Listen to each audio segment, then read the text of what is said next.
특별히 읽은 말씀을 통해서 합력하여 선을 이루시는 우리 하나님에 관해서 우리 함께 말씀을 통하여 은혜 받는 시간을 갖도록 하겠습니다. 사람이 사장을 살아가다 보면 우리의 생활 속에는 늘 좋은 일만 있는 게 아니죠, 그죠?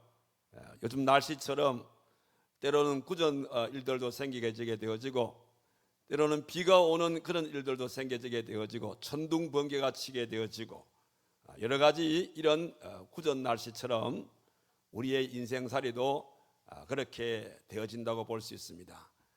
그래서 생활 속에 이런저런 어려움들이 밀려오게 되어지면 대부분의 사람들은 그 생활고에 많이 시달리게 되어지고, 우리 학생들 같은 경우는 학기 말 이제 성적 시험 결과가 나오게 되어지면 결과가 별로 좋지 않을 때에 굉장히 우울한 마음이 들게 되어지고, 그래서 크고 작은 이런 일들 때문에 사람들은 이런저런 우울증으로도 많이 고생들을 하는 것을 볼 수가 있습니다.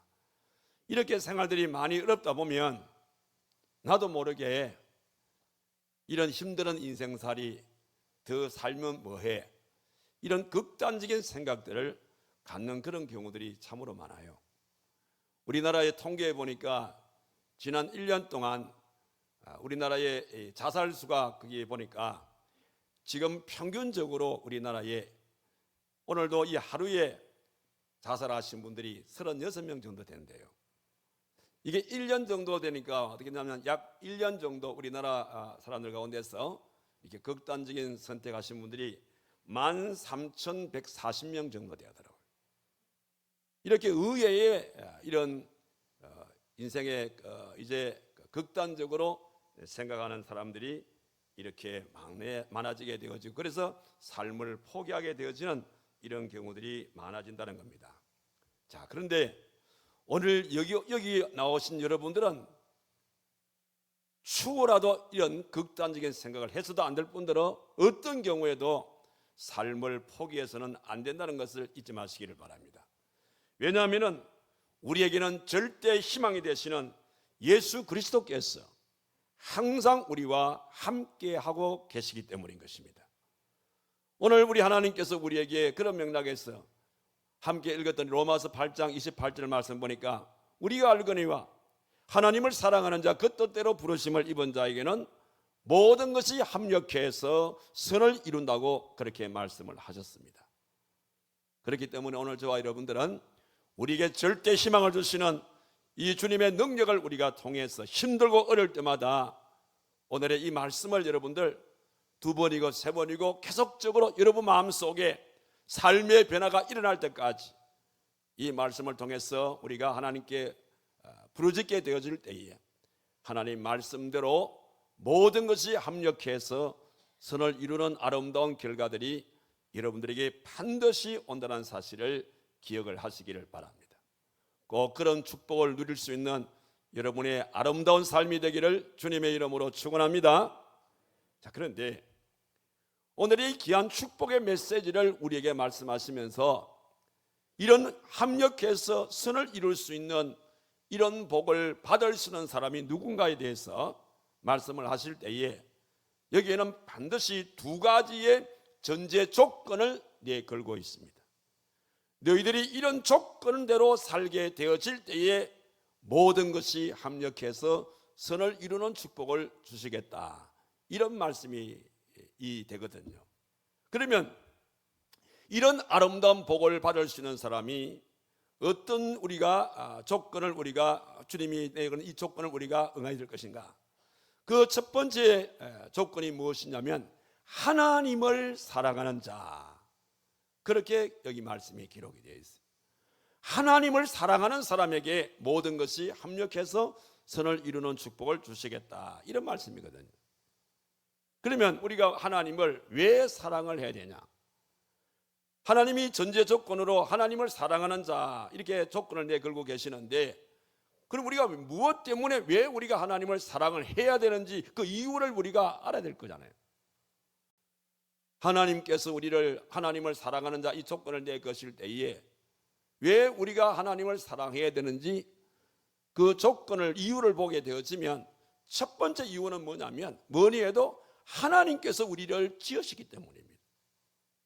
창세기 말씀을 보게 되어지면 하나님께서 우리 인간을 지으실 때에 흙으로 인간을 빚어서 코에다가 생기를 불어넣어서 생명이 되도록 하셔서 오늘날 우리 인간을 만들었다 이 말입니다.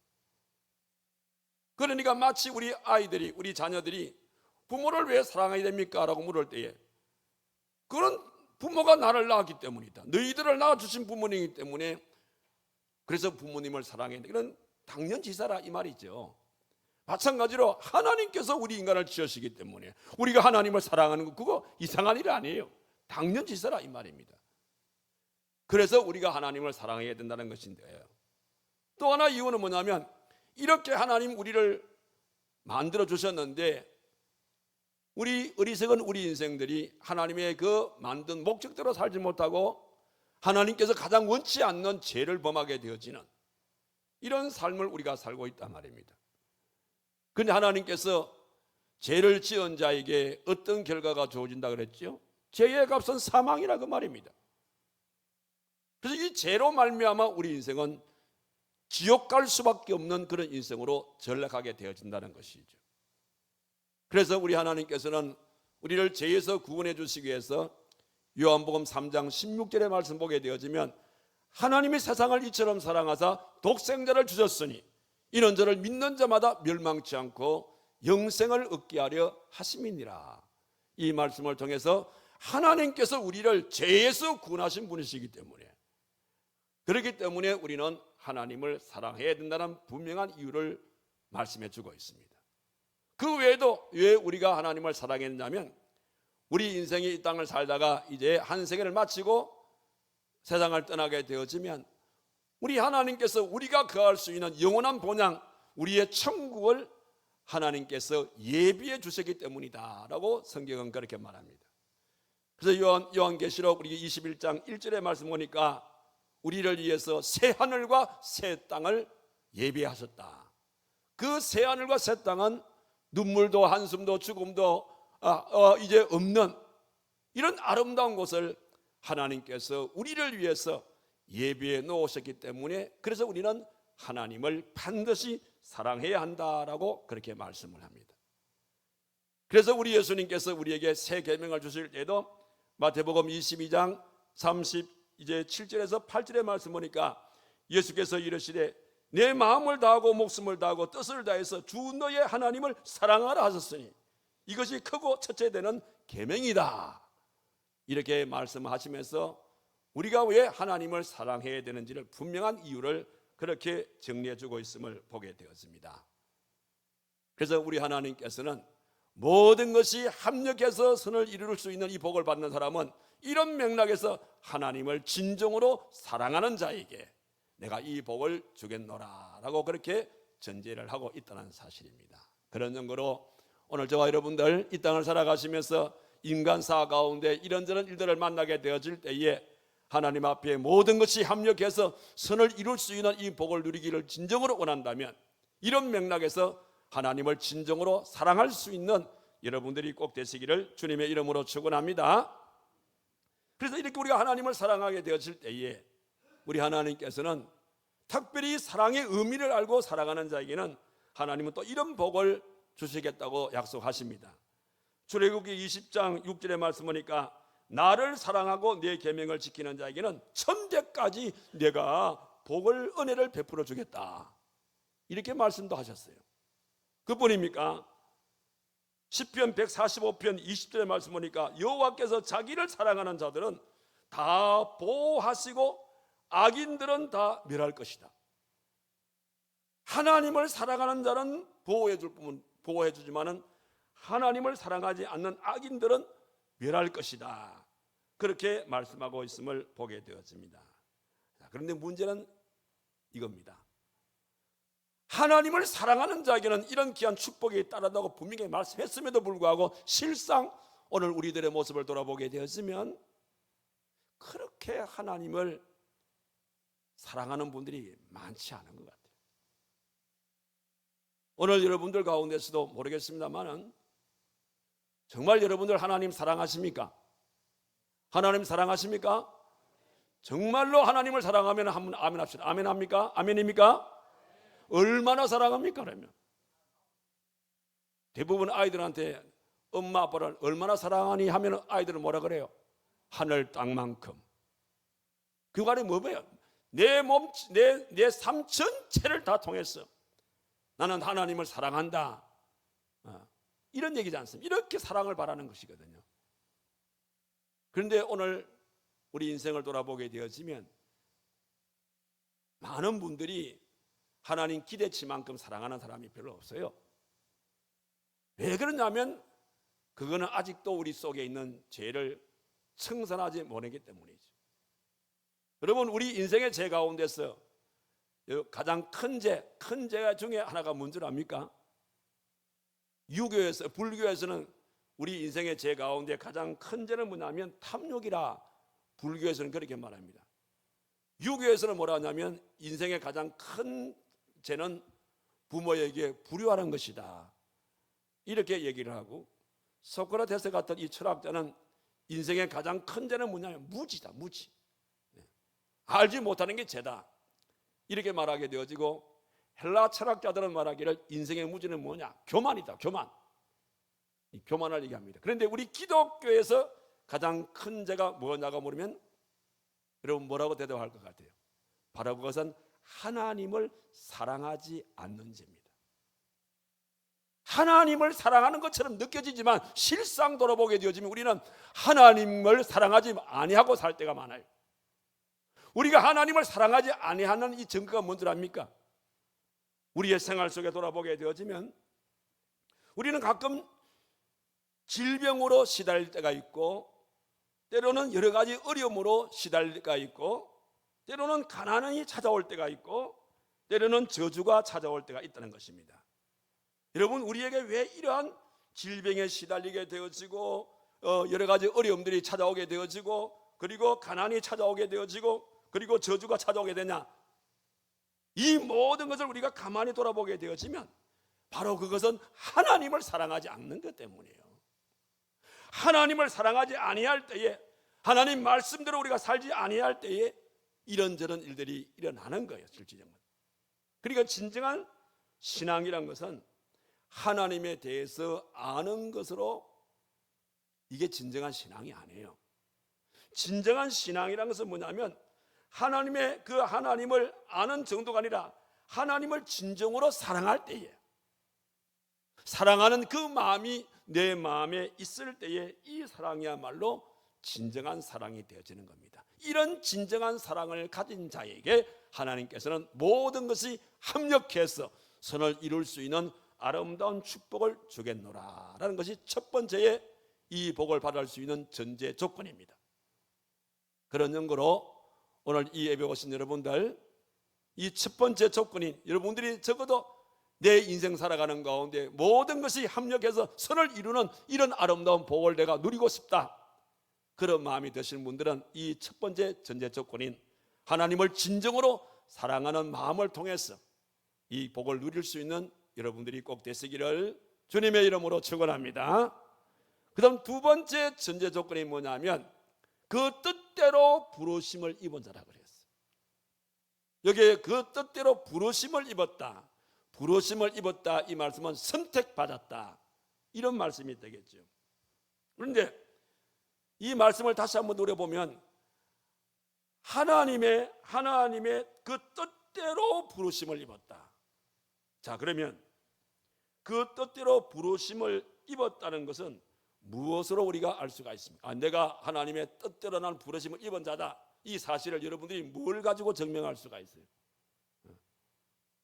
내가 하나님 앞에 택한 사람이, 택한 받은 사람이, 그거는 여러분들이 오늘 이 예배 시간에 이 예배당에 나와서 예배를 드리는 이 자체가 하나님의 택함을 받지 않은 사람은 오고 싶어도 못 오는 거예요. 그러나 오늘 여러분들이 이 자리에 왔다는 그 자체가 택함 받았기 때문에 왔다는 겁니다.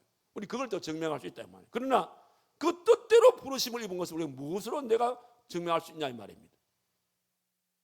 거기에 대해서 성경은 내가 하나님의 뜻대로 부르심을 입은 이 사실에 대해서 어떻게 증명할 수 있냐면 하나님께서 말씀하시는 내가 내 뜻은 이것이다 라는 말씀이 성경에 나오잖아요. 여러분, 하나님의 뜻이 뭐라고 성경에 기록되어 있습니까? 성경 가운데서 데살로니가전서 5장 16절에서 18절의 말씀 보면 우리 하나님이 내 뜻은 이거야 하고 이렇게 말씀하신 성경 구절이 나옵니다. 여러분, 그 말씀이 뭡니까? 항상 기뻐하라, 쉬지 말고 기도하라, 범사에 감사하라. 에? 이것이 그리스도 예수 안에서 너희를 향하신 하나님의 무엇이라 그랬어요? 무엇이라 그랬어요? 뜻이니라. 여러분, 다시 묻습니다. 하나님의 뜻이 뭡니까? 항상 기뻐하라, 쉬지 말고 기도하라, 범사에 감사하라. 이것이 그리스도 안에서 너희를 향하신 하나님의 뜻이라 그랬습니다. 그러니까 내가 하나님 앞에 모든 것이 합력해서 선을 이루는 복을 받기를 원한다면 전제 조건이 내 뜻대로 부르심을 입은 자, 이 전제를 걸고 있지 않습니까? 그러니까 내가 하나님의 뜻대로 살고 있느냐 살지 못하고 있느냐는 내 삶을 돌아볼 때에 나는 괴로워도 즐거워도 어떤 환경 가운데 나는 항상 기뻐했어. 나는 어떤 환경 가운데서도 기도의 신원제를 범치 아니했어. 나는 좋을 때도 감사했고 나는 구절 때도 감사했어. 이런 삶을 살아온 사람은 하나님의 뜻대로 사는 사람이에요. 그런데 나는 내 자신을 돌아볼 때 좋은 일이 있을 때는 내가 감사했고, 내가 별로 일이 없을 때는 내가 한 번씩 나와서 기도했고, 나는 그렇게 살아왔어. 이러한 신앙의 고백을 하신 분은 죄송합니다만은 아직은 주님의 뜻대로 살았습니다라고 말할 수 있는 사람은 아닙니다. 그러면 결과적으로 하나님의 뜻대로 부르심을 입은 자가 이 복을 받는다 그랬는데, 내가 그렇게 살지 못했다면은 나는 이 말씀은 나하고는 나하고 아무 관계없는 말씀이 된다 이 말이에요. 그러나 중요한 것은 내가 지금까지는 그렇게 살아왔다 하더라도 내 남은 인생은 이 하나님의 뜻을 내가 이행을 해서 하나님께서 하나님의 뜻대로 부르심을 입은 자에게 주시는 모든 것이 합력해서 선을 이루는 아름다운 복을 누릴 수 있는 여러분들이 꼭 되시기를 바라는 것입니다. 뿐만 아니라 여기에 하나님의 뜻대로 부르심을 입었다는 이 말씀 중에 또 하나는 뭐냐면, 쉽게 말씀드리면 주책스럽게 살면 됩니다. 여러분, 우리가 저 사람 참 주책스럽다, 주책을 떤다, 뭐 이런 우리 얘기를 많이 하잖아요. 주로 어떤 사람들에게 이 주책이라는 말 씁니까? 좀 도에 지나치는 사람이 있지 않습니까? 어떤 일을 할 때 좀 도에 좀 지나치면 나 주책 바가지다, 주책 바가지. 저 사람 주책 바가지다. 주책 떨고 있네. 우리 이런 말 많이 하잖아요. 그런데 하나님의 뜻대로 부르심을 입은 사람은 주책스럽게 믿어야 돼요. 무슨 뜻이냐면, 주책스럽게 믿는다는 것은 뭐냐면 예배를 드릴 때도 좀 주책스럽게 드리십시오. 우리 교회 성도님들은 너무 양반들이 많아요.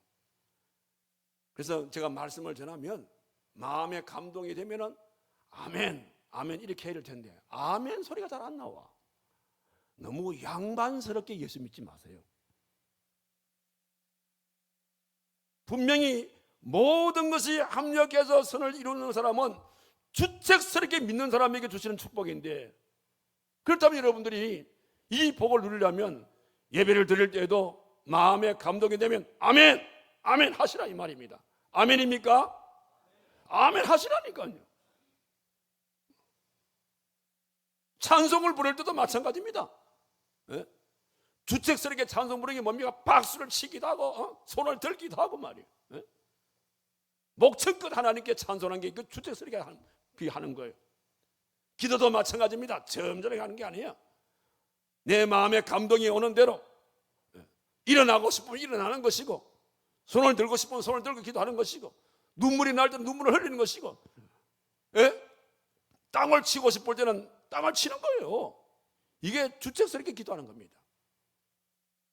그런데 왜 우리가 믿는 이 주책스럽게 믿는 것이 하나님의 뜻을 받드는 일에 하냐면, 이렇게 믿는 사람에게는 우리 주님이 책임을 져주기 때문입니다. 주님이 책임을 져주니까, 주님이 책임을 져주니까 주책 아닙니까? 그래, 하나님의 이렇게 주책스럽게 믿는 사람한테 책임을 주신다니까요. 그렇기 때문에 우리가 예수를 믿을 때는 주책스럽게 믿으라 이 말이에요. 주님이 좀 책임져 줄 수 있도록. 그래서 이런 믿음이 결국은 그 뜻대로 부르심을 입은 자의 아름다운 믿음이고, 이런 믿음을 가진 자에게는 하나님께서 모든 것이 합력해서 선을 이루는 축복을 주시겠다, 이렇게 말씀을 하신 겁니다. 그런 증거로 오늘 저와 여러분들 정말 우리 하나님 앞에서 모든 것이 합력해서 선을 이루는 복을 누리기 원하신다면, 이런 맥락에서 두 가지 전조조건, 우리 하나님을 진정으로 사랑하는 이런 마음을 가지고, 또 하나님의 뜻을 우리가 분별해서 주의 뜻대로 우리가 부르심을 입은 이 두 가지 전제 조건을 통해서 하나님을 믿음으로써 모든 것이 합력해서 선을 이루는 이 복을 누릴 수 있는 저와 여러분 되기를 주님의 이름으로 축원합니다. 자, 이런 두 가지 전제 조건을 갖추고 믿게 되어질 때에 우리 하나님이 우리들에게 약속의 복을 주시는 겁니다. 뭐라고요? 모든 것이. 여기에 모든 것이라는 것은 뭐냐면 범사의 모든 일, 우리가 지금 행하는 이런 일들, 좋은 일도 구전 일도 모든 것, 우리 인간사에 가진 모든 것들이 여기에 다 포함이 되어 있단 말입니다. 그 모든 것들이 하나님을 사랑하는 사람에게, 그 뜻대로 부르심을 입은 자에게는 하나님은 네가 행하는 모든 일을 내가 전부 다 책임져 주겠다, 이렇게 말씀을 하신 것이고, 그 다음에 이어서 합력하여. 여기 합력이라는 이 말은 시네르게오라는 이런 히브리 말인데, 시네르게오라는 이 말의 뜻이 뭐냐면 모든 일들 속에는 하나님이 반드시 함께하겠다, 이런 뜻입니다. 그렇다면 우리 인간사 가운데서 내가 겪는 일들 가운데서 우연한 일이 있을 수 있을까요? 없을까요? 여러분의 생활 속에 우연이란 일이 있을 수 있어요? 없어요? 우리가 가끔 그렇게 말할 때가 많잖아요. 우연의 일치다 이거. 오늘 이 우연이네. 우연히 이렇게 우리 이런 말 많이 하고 있잖아요. 그러나 엄밀하게 말씀을 드리면 예수 믿는 사람에게는 우연이란 것이 없습니다. 모든 것이 다 하나님의 섭리 속에 다 지금 진행되고 있다 이 말입니다. 그것이 좋은 일이든, 그것이 굳은 일이든, 그것이 힘드는 일이든, 어떤 일이든 간에 내게 이루어지는 모든 사항들은 믿음의 눈으로 볼 때에 하나님께서 합력이라 말했었단 말이에요. 말씀드린 대로 이 합력이라는 이 말씀 속에는, 모든 일들 속에는 하나님이 반드시 거기에 관여하고 있다 이 말입니다. 그래서 우리가 한자 가운데서 그런 말이 있잖아요. 전화이복이란 말이 있죠. 전화이복이란 뜻이 뭐예요? 화가 복으로 바뀐다, 그런 뜻 아닙니까? 전화이복이니까. 또 세옹지마란 말이 있잖아요. 세옹지마란 말이 무엇입니까? 어떤 뜻입니까? 내가 이게 불행이라고 생각했는데 시간이 흐름에 따라서 이게 행복으로 바뀌더라 이 말이에요. 그게 세옹지마의 그 의미 뜻이지 않습니까? 우리 성경 속에도 보면 그런 인물들이 많이 나옵니다. 그 대표성을 가진 한 사람을 예를 든다면 저는 요셉을 들고 싶습니다. 여러분, 요셉의 생애는 여러분들이 너무나 잘 알고 있는 사항이지 않습니까? 그죠? 우리가 잘 아는 대로 요셉이 꿈 때문에 그의 나이 17살 때에 형님들에게 미움을 받아가지고 결과적으로 물 없는 웅덩이에 빠졌다가 미디안 상인이 마침 그때 지나가는 겁니다. 그 미디안 상인에게 결국은 자기 형님들이 이 종으로, 노예로 팔아버렸어요. 여러분, 그 당시에 이 요셉의 나이가 17살 나이니까 우리나라로 치면은 고등학교 한 6학년이야? 1학년. 그러니까 고등학교 1학년 정도 되어지는 이 남자아이거든요.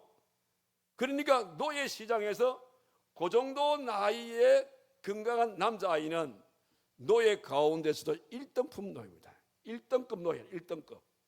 그러니까 아마 꽤 좀 비싼 가격으로 보디발 장군의 가정에 아마 노예로 팔린 것 같습니다. 팔려서 거기에서 생활하는 가운데 보디발 장군의 그 아내의 유혹을 이긴 나머지 억울한 누명을 쓰고 또 감옥에 들어간다 합니까? 감옥에 들어가서 뭐 떡 맞던 가련장, 술 맞던 가련장 꿈 해몽을 통해서 거기야 이제 그 애굽의 그 왕이 꿈을 꾸고 난 다음에 그 꿈 해몽을 아무도 못하는 겁니다. 그런데 술 맞던 가련장이 자기가 감옥에 있을 때 이 요셉의 얘기를 한다 합니까? 그래서 결과적으로 그 꿈이 이루어지기까지 몇 년이 걸리냐면요, 17살 때에 꿈 때문에 이 여러 가지 많은 어려움을 당하고 자기가 애굽의 총리가 되는 그 나이가 몇 세냐면 30살이었어요. 그럼 몇 년간 고생했습니까? 13년 동안 고생한 거예요. 그 13년이란 것은요, 우리 인간이 겪고 있는 온갖 고난들입니다. 여러분들이 지금 겪는 그 고난에 비하면 더 크겠죠. 그런 고난 가운데서도 요셉은 내가 지금 겪는 이름은 이 우연이 아니다. 하나님께서 나에게 꿈을 이루어 주시기 위한 하나의 과정일 뿐이다. 그런 믿음을 가지니까 어떤 고난 앞에서도 그는 흔들림이 없었던 것입니다. 자, 그러는 가운데에 애굽의 총리가 되었습니다. 애굽의 총리가 되고 나자마자 몇 년 동안 풍년이 왔습니까? 7년 동안 풍년이 왔어요. 풍년이 오고 난 다음에 또 몇 년 동안 또 흉년이 되었습니까? 7년 동안 흉년이 되어졌습니다. 자, 7년 동안 풍년이 지나고 난 다음에 7년 동안에 또 흉년이 드는 그 시기, 2년 차가 되어졌을 때에 요셉의 형들이 거기도 흉년이 들었으니까 먹을 것이 없어요. 그래가지고 애굽에는 먹을 것이 있다 하더라 해가지고 형님들이 이제 양식을 사기 위해서 애굽으로 오게 되는 것이죠. 그때 총리가 누굽니까? 이들은 알지 모르겠지만은 바로 이들의 동생인 요셉이었단 말입니다. 결국은 요셉이 자기 형님들을 만나서 자기 꿈이 이루어지기까지 그의 나이 몇 세 때 만났습니까? 그러니까 7년 풍년이 지나고 난 다음에 흉년 2년 차니까 그의 나이 39살 때, 39살 때에 드디어 자기 꿈이 이루어지는 겁니다. 그래서 요셉은 뭐라 합니까? 두려워 마소서. 당신들은 나를 해하려고 하였으나 하나님은 그것을 선으로 바꾸사 오늘같이 만민의 생명을 구원하시기 위해서 나를 이렇게 하시기 때문에 결코 여러분들은 두려워하지 마소서라고 그렇게 말하지 않습니까? 여러분, 우리의 인간사의 모든 일들은 참으로 여러분들이 하나님을 진정으로 사랑하고 있는 이런 가운데서 하나님의 뜻대로 부르심을 입은 이 사실에 대해서 여러분들이 믿음으로 잘 이행하는 과정 속에 이런저런 많은 어려움들이 만났다 하면 결코 여러분 그것 때문에 힘들어하지 말아야 이 말입니다. 이것은 하나님께서 모든 것이 합력해서 선을 이루어 주시기 위한 하나의 과정일 뿐이다.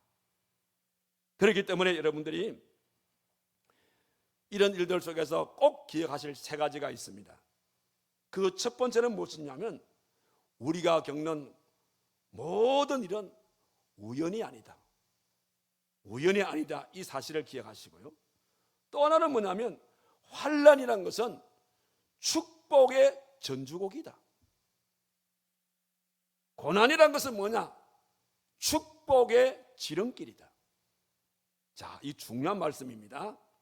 여러분의 생활 속에 환난을 만나게 되어지고 고난을 받게 되었을 때에 왜 내게 이런 어려움이 왔나 이렇게 하지 마시고 지금 하나님께서 내게 모든 것이 합력해서 선을 이루는 복을 주시기 위한, 그래서 이 환난이라면 이건 하나의 전주곡이고 고난이라면 이건 하나의 지름길이다. 하나님은 때가 되어지면 반드시 내게 선을 이루는 축복을 주실 것이다. 이 사실을 사도 바울은 너무너무 잘 알았어요. 그래서 로마서 여러분들 5장 3절과 4절의 말씀 보면 이런 말이 있습니다. 우리가 환난 중에도 즐거워하나니. 왜? 환난은 인내를, 인내는 연단을, 연단은 소망을 낳기 때문이다. 할렐루야. 그뿐입니까? 잠언서 17장 3절의 말씀 보니까 도가니는 은을, 풀무는 금을 연단하거니와 여호와는 마음을 연단하느니라. 할렐루야. 그런 증거로 여러분들, 여러분의 생활 속에 환난의 바람이 불어오고 역경의 바람이 불어오고 이런저런 고난의 바람이 불어오게 되어질 때에 절대로 여러분들 넘어진 채로 그냥 포기하지 마시기 바랍니다. 넘어지면 다시 일어나십시오. 또 넘어지면 다시 일어나고 또 다시 일어나십시오. 오뚜기 인생처럼 끝까지 여러분들 일어나십시오. 환난은 축복의 전주곡일 뿐이다. 고난이라는 것은 축복의 지름길일 뿐이다. 절대로 내 인생에는 우연이라는 없다. 하나님께서 내게 모든 것이 합력해서 선을 이루는 축복을 주시기 위한 과정일 뿐이다. 이런 마음을, 이런 믿음을 가지고 여러분들 다시 일어나고, 또 넘어지면 또 다시 일어나고, 또 넘어지면 또 다시 일어날 수 있는, 끝까지 일어날 수 있는 이런 믿음을 가지고 나가게 되어질 때에 내가 되어지면 하나님께서 모든 것이 합력해서 선을 이루는 아름다운 축복을 줄 줄로 믿습니다. 이 복을 반드시 누리시기를 바랍니다. 그래서 선을 이룬다 그랬지 않습니까? 여기 선이란 말은 무슨 뜻이냐면, 선이란 이 말씀은 무슨 말이냐면, 이 말씀은 그 헬라어로 말하게 되어지면 아가돈이란 말이에요. 아가돈. 이 아가돈이란 이 말은 뜻이 무슨 뜻이냐면 값진 열매를 맺는다, 이런 뜻입니다. 그럼 결과적으로 하나님을 사랑하는 자, 그 뜻대로 믿음으로 부르심을 입은 사람은 끝까지 환난이 와도 어떻게 와도 우리가 넘어지면 일어나고 계속적으로 이렇게 나갈 때에 마지막 하나님께서는 그런 자에게 바로 아가돈, 바로 선한 열매, 여러분들이 원하시는 꿈의 열매, 목적을 성취하는 이런 아름다운 열매를 하나님께서 반드시 그에게 주겠다, 그렇게 말씀을 하셨습니다. 그런데 여기에 이 선을 이루는 이 축복을 여러분들이 제대로 받으려고 그러면 선을 이룰 수 있는 이 아름다운 축복에는 세 가지 방법이 있습니다. 그 세 가지 방법을 여러분들이 잘 이행하실 때에 선을 이루는 축복이 지속적으로 여러분의 생활 속에 주어질 수가 있습니다. 그 세 가지 방법이 뭐냐면, 첫 번째 방법은 뭐냐면, 여러분들이 어떤 상황 가운데서 전적으로 하나님을 신뢰하고 믿어야 되십니다. 이게 하나님을 사랑하는 자, 이 말의 의미 속에 뭐냐면, 그것은 하나님을 어떤 경우에도 신뢰하고 믿고, 이런 뜻인 겁니다. 그러니까 여러분의 생활 속에 어떤 문제가 생기면 환경을 바라보시면 안 돼요. 환경을 바라보지 마시고 믿음의 눈으로서 하나님을 바라볼 수 있는 사람이 되어야 돼요. 믿음의 눈으로 하나님을 바라보는 그 자체가 바로 뭐냐면, 바로 그것이 전적으로 하나님을 믿고 신뢰하는 그런 바로 선을 이루는 방법이 된다는 사실입니다. 왜냐하면 하나님의 기적이란 것은 지난번에 배웠죠.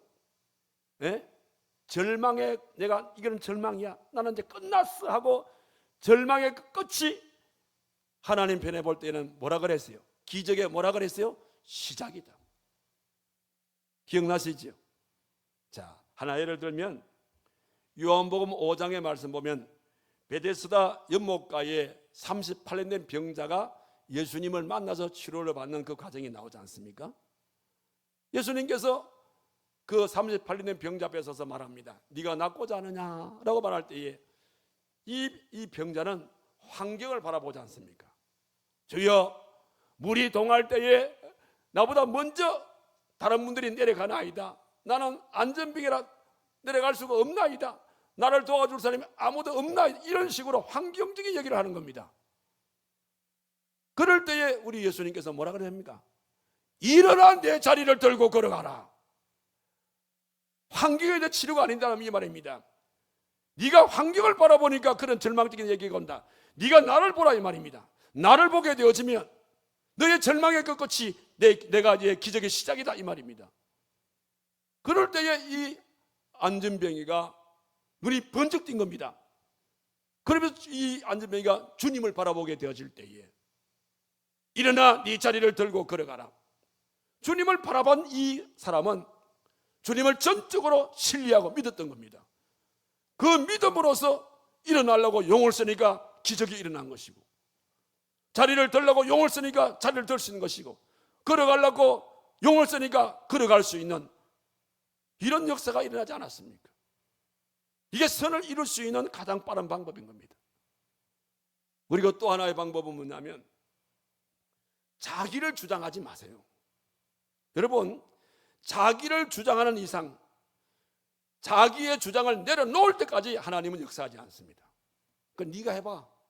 네 방법대로, 네 경험대로, 네가 아는 그 해봐 하고는 자기를 주장할 때에는 하나님은 절대로 거기에 관여하지 않습니다. 언제 관여한다고요? 자기 주장을 내려놓고 그리고 내 자신을 완전히 하나님께 내려놓을 때에 그때 우리 하나님이 역사한다 이 말입니다. 이게 선을 이루시는 두 번째 방법이고, 마지막 방법은 뭐냐면 그것이 주님께서 내게 주신 일이라고 생각한다면 믿음의 눈으로 그것이 주님의 일이라고 생각하시다면 앞뒤를 바라보지 마시고 옆을 바라보지 마시고 오직 주만 바라보면서 최선을 다하십시오. 최선을 다하게 되어질 때에 그 최선의 정도에 따라서 하나님의 선을 이루는 축복은 빠를 수도 있고 늦게 올 수도 있다는 말인 것입니다. 그래서 오늘 분명한 사실은 우리 모두가 다 알고 있는 사항입니다. 우리가 알거니와 하나님을 사랑하는 자, 그 뜻대로 부르심을 입은 자에게는 모든 것이 합력해서 전국적으로 선을 이루어 주시는 이런 아름다운 축복의 메시지가 우리에게 있습니다. 그런 연구로 세상을 살아가시면서 이런저런 인생에 힘들고 어려운 일을 만날 때마다 낙심하고 좌절하지 마시고 여러분 이 말씀을 기억하십시오. 이 말씀을 마치 주문해 오듯이 내 마음속에 확신이 올 때까지, 내 마음속에 감동이 올 때까지 3번이고 10번이고 1000번이고 10,000번이고 여러분들이 하나님을 의지하면서 이 말씀을 하나님께 고백하게 되었을 때에 하나님께서는 여러분의 그 사랑 어린 그 마음을 읽어주시고 또 여러분의 그 마음에 확실한 믿음을 보시면서 그래서 하나님께서는 전국적으로 모든 것이 합력해서 선을 이루는 이런 아름다운 축복의 열매를 반드시 하나님께서 여러분들에게 줄 줄로 믿습니다. 우리가 이 사실을 우리가 믿고 바라보면서 이제부터 어떤 환경에 내가 처한다더라 절대적으로 주저앉거나 들어놓지 마십시오. 다시 일어나고 또다시 일어나서 이 말씀 부여잡아서 꼭 주 안에서 승리해서 하나님께 영광 올려드리시고 생활 속에 선을 이루는 축복의 열매 속에 살아가시는 여러분의 복된 삶이 되기를 주님의 이름으로 축원합니다.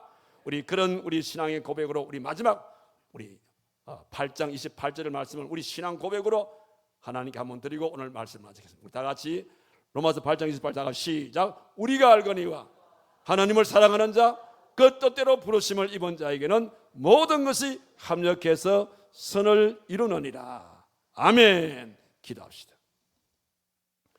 걸어가신 살아계신 하나님 아버지, 오늘 참으로 저들에게 하나님의 위로의 말씀, 또 하나님의 또 희망의 말씀, 꿈의 말씀을 우리에게 허락하신 것을 너무나도 감사를 드립니다. 오늘 귀한 말씀을 오늘 저들이 배웠습니다. 우리가 알거니와 하나님을 사랑하는 자, 그 뜻대로 부르심을 입은 자에게는 모든 것이 합력해서 선을 이루어 주시겠다고 약속을 하셨습니다. 힘들고 어려울 때마다 지치고 쓰러질 때마다 이 말씀을 한 번이고 두 번이고 내 마음속에 믿음의 고백이 되는 그 시간까지 고백함으로써 이 말씀을 통하여 모든 것이 합력해서 선을 이룸을 받았어 하나님께 영광을 올려드리시고 생활 속에 선의 아름다운 축복의 열매 가운데 살아갈 수 있는 우리 모두의 삶이 되도록 하나님이 거기에 축복하여 주시옵소서. 예수님의 이름으로 기도하옵나이다. 아멘.